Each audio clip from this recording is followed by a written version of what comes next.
We'll now hear from Richard Dolan for 10 minutes. Thank you, distinguished members of the committee. And let me just say it's been an honor for me personally to be here with you all week, to be able to give statements to you and to chat with some of you privately as well. Regarding disclosure, I have often felt that disclosure on the matter of UFOs and ETs, possible extraterrestrials, is a paradox. It's impossible, but it is inevitable. It's impossible because there is no political motivation for it. It's inevitable, however, because our leaders are not the only factor in this equation. There are other beings, after all. But mainly, I would say there's us, the people, who are going through this greatest social, cultural, and especially technological transformation in the history of humanity. In fact, I would say that we are the game changers. Someday, and it won't be too long in the future, something is going to force someone's hand. It could be a major sighting, it could be a major leak, something that can no longer be denied. After all, we are fast approaching what experts in artificial intelligence call the singularity, when computing intelligence exceeds our own. In such a future, I ask you, can we really think we will still be stuck in neutral on this issue? Something will force the president's hand. He or she will finally hold that long-awaited press conference and make that bombshell statement. It might go something like this: I have been advised by the National Security Council and heads of our intelligence community that there is a reality to some of the UFO phenomenon, in that some UFOs are real physical craft not manufactured by any known civilization on Earth, or words to that effect. It's the kind of statement that many proponents of UFO disclosure would like to hear, but the real question is, what next? Because there would be quite a few follow-up questions.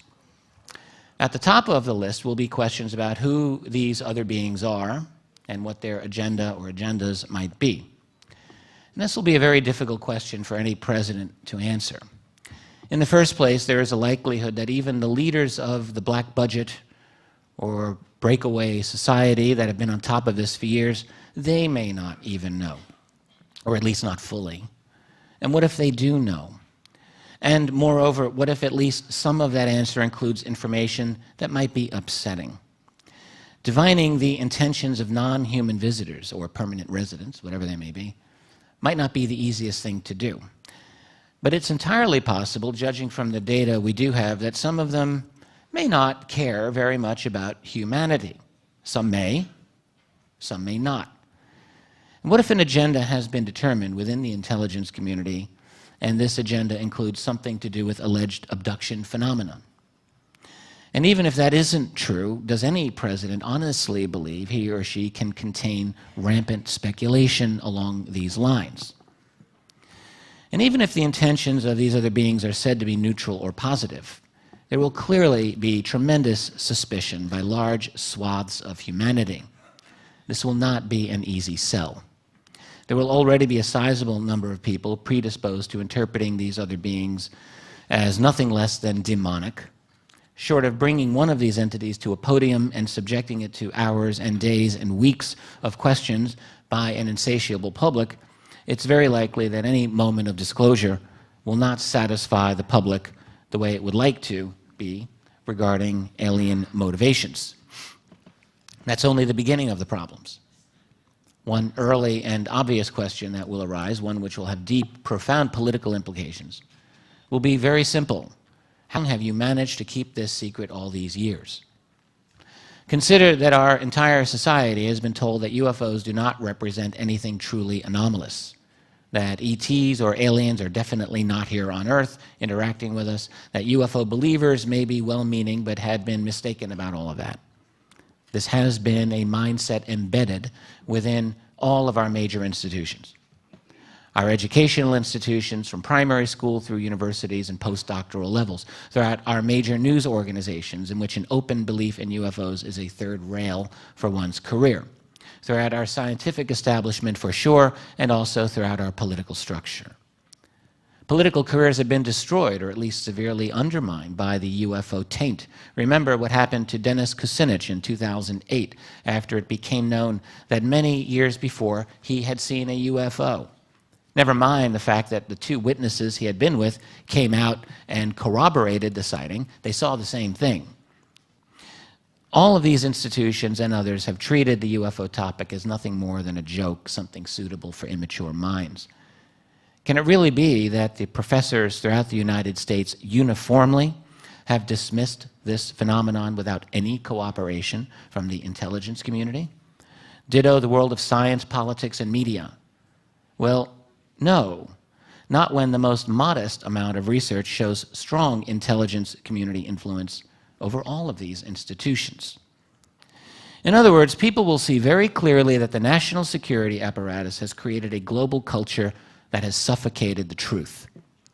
Researchers will begin to investigate in a serious way just how these relationships have undermined the credibility of all those institutions and undermined our apprehension of truth. The result will be a major cultural and institutional house cleaning, but it won't stop there. Citizens will naturally want to know specifics about the structure of secrecy itself. That is, they will want to know, if the US president has been out of the loop all these years, as it seems, then who exactly has been in the loop? Who has been running the UFO cover-up? With due respect to Stephen Bassett, that's the phrase that I do use.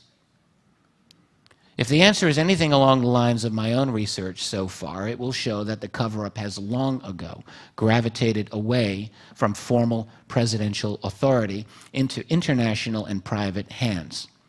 It's not that the US president is a non-player in all of this, but rather is more like the public face of the true power elite that stands behind.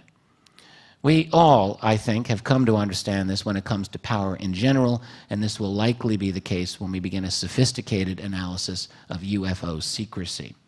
In other words, the moment of disclosure will trigger an intellectual revolution worldwide relating to the true structure of power on planet Earth. It will be a moment in which the world sees and acknowledges that the emperor has been wearing nothing at all. The political fallout will be tremendous, and a great battle will develop within the first year of disclosure. Think of it this way: just because the president has been forced into making an announcement doesn't mean that the CIA and all the other intelligence groups that have been managing this will simply walk away. There has been a concerted effort spanning an entire human lifetime to control this topic. A great deal has been invested, and mere disclosure is not going to change that. The real issue in the immediate post-disclosure world will be who controls the spin on the story. Because right away there will be a great divide, a chasm. Once this topic is available for open discussion, you can be sure that people around the world will be demanding answers.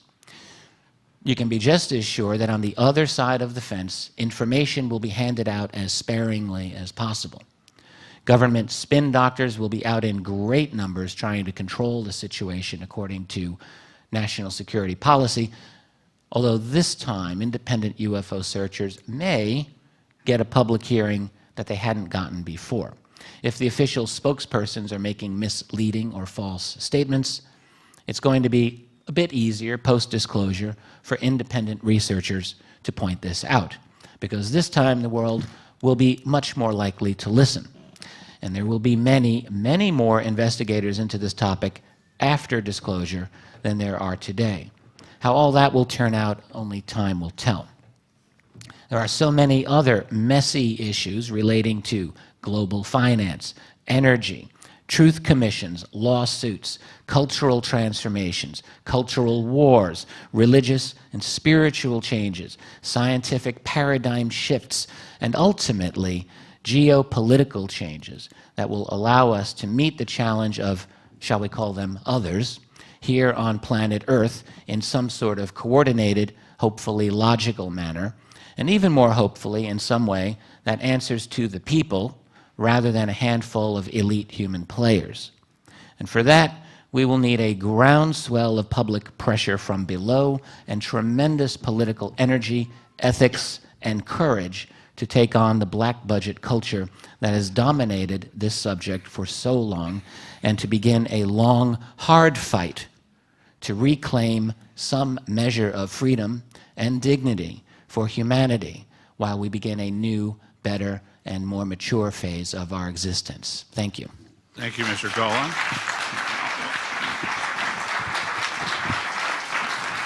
Now we'll